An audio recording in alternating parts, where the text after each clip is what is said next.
You're watching The Luna Show, and I'm here live with Derek Ebony and Dominique Prodigy. Who knew that legends could walk in the streets of New York?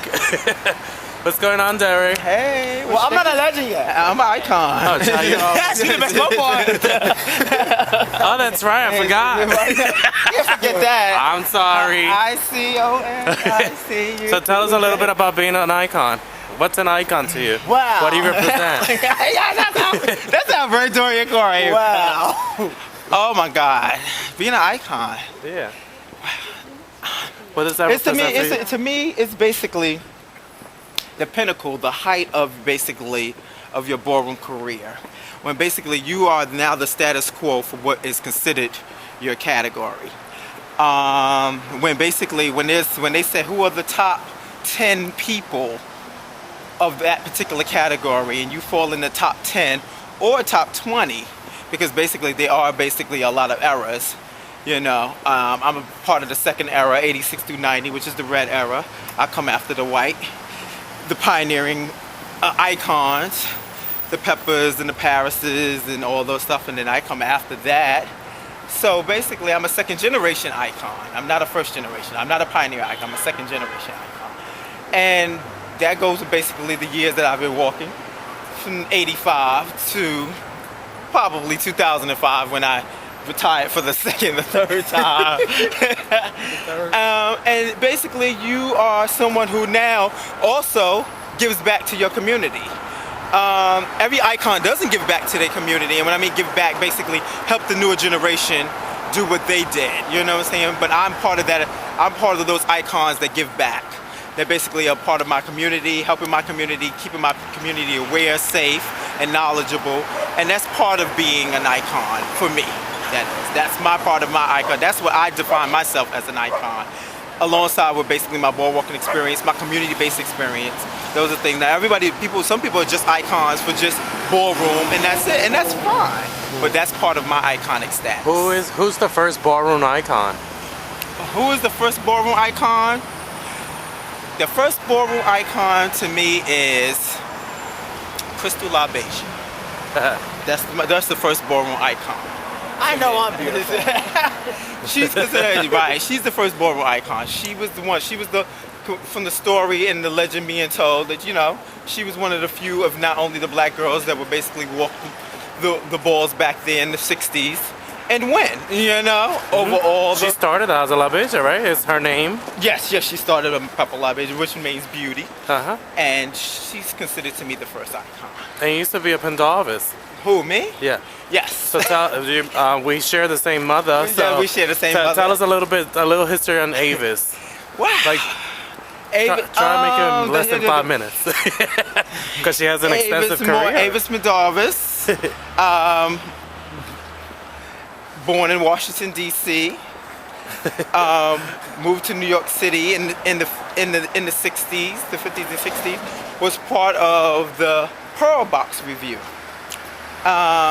Alongside with Dorian Corey, performing at various venues across the country and here in New York City, Apollo and various venues that basically cater to drag performers, which was called FIs, Female Impersonators, and went on to basically later on in the late 60s, early 70s, started the House of Penda'vis. Which was probably a lot of femme queens, younger femme queens or female impersonators up under her, and as it grew, became a major powerhouse with her. Avis Penda'vis being a talented seamstress that can sew anything and make anything into anything, and very knowledgeable and very smart woman. And one of the sweetest. And maternal too, right? Very maternal. She was always about education. She was always about school. She was always about empowering yourself. And also the first person to really teach me that ballroom is just ballroom and make it fun, but life out there in the real world is more important. And she was only the first person to tell me outside of my family for me to basically stay in school. And I did. for a short period of time. I left and then I went back because she was really mad at me. But one of her first conversations that I ever had with her was that she told, one of the questions she said, "Are you in school?" Yeah, I remember that. That's her She first came to my high school graduation. She said, "Are you in school?" And I said, "Yes." She said, "What school you go to?" I said, "I go to the New York School of Printing on 49th Street." And she said, "Okay, and what do you take up?" And I said, "I take up journalism." She said, "Do you want to be a writer?" I said, "Yes, I do." And she said, "Okay." And that was it. And she said, I need you to stay there. And I need you to finish. That's how she said it. I need you to finish. And I think I was in the 10th grade at that time. And so those are my fondest memories of being at Avis house, sewing up an outfit before a ball. Her, Kim, David, watching her sew capes and dresses and stuff for her to walk, and always an amazement to watch her walk. Always, because if you remember, a cape would turn into a coat, a hat would turn into a pair of shoes, a pocketbook would turn into a brooch. A brooch would be a hat. And that's how Dominique is cruising today, the little butch Dominique, queen. hearing all of this, what do you think? Huh? What do you think hearing all of this, all of this about legends and icons? Well, I believe that the same way like Derek feels about like Avis and how you guys are experiencing Avis, we experience you guys like that, you know? I have a lot of stories with Bernie Jourdan. Bernie, because the same conversation you just had is exactly how the conversation that I had with Bernie. I quit school, I dropped out of high school, and I met up with Bernie when I first met Bernie, and Bernie's like, "No, get your ass back in school. Like, you want to walk a ball under the house of Jourdan, go back to school." And Bernie made me go back to school. So, Okay. yeah, that's it. And you went back. And I graduated. Yeah.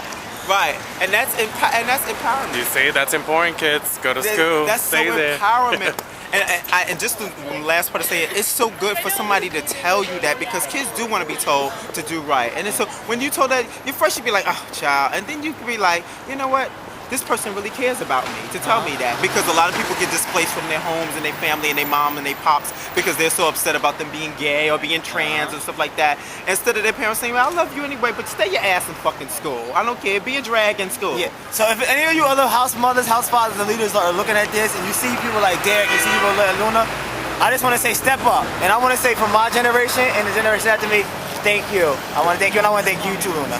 Thank you. For all the positive work you guys are doing. Thank you. Yeah. The Luna Show. Stay tuned. www.myballroomlife.com.